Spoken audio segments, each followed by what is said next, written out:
And then I thought I would just kind of open the floor and you tell me what your main concerns are. When I work with athletes after goal setting, what we do is performance profiles. And what I ask athletes to do is, I don't like questionnaires, but I ask them to do is sit down and think about all the mental strengths that they require in their sport. So all the mental strengths that you need to bring to the table in your businesses. And you will make a list, and then you'll say how important it is to your business, and then your ideal state, so where you would like to be, let's say on a scale from 1 to 10. Where are you right now? And then from there, you see the discrepancy, and you can pick the top 3 things you should be working on right now. Does that make sense? So once you do that, then you can ask me questions, and we can, engage in conversation after that. But first, let's get down to goal setting. Just remember the word SMART. Very simple. Okay? So the acronym is SMART. And you need to set SMART goals in order to simplify everything and in order to achieve what you want.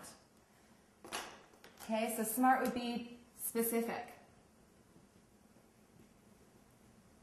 I want to make a lot of money is not specific. It's too broad. Do you play golf, anybody? Play golf? Okay, you don't just want to aim to this, aim north and shoot. No, you want to pick a tree. If not, you want to pick a branch on a tree.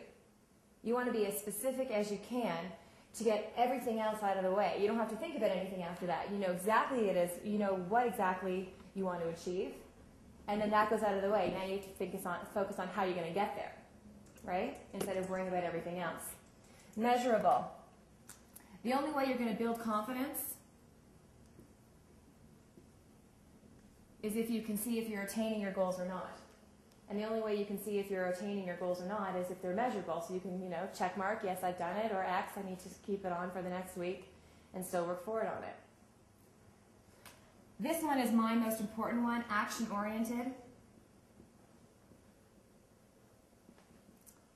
And it's you that has to be the person to take action, meaning your goals that you set have to be within your control so you can actually go out and do something about it.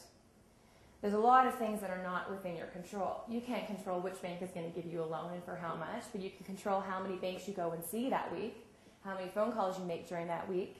You can control setting up and preparing for your presentation or choosing the people that you go and interview with.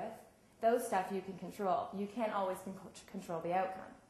So you have to make sure that the goals you set are something that you can act towards. Realistic.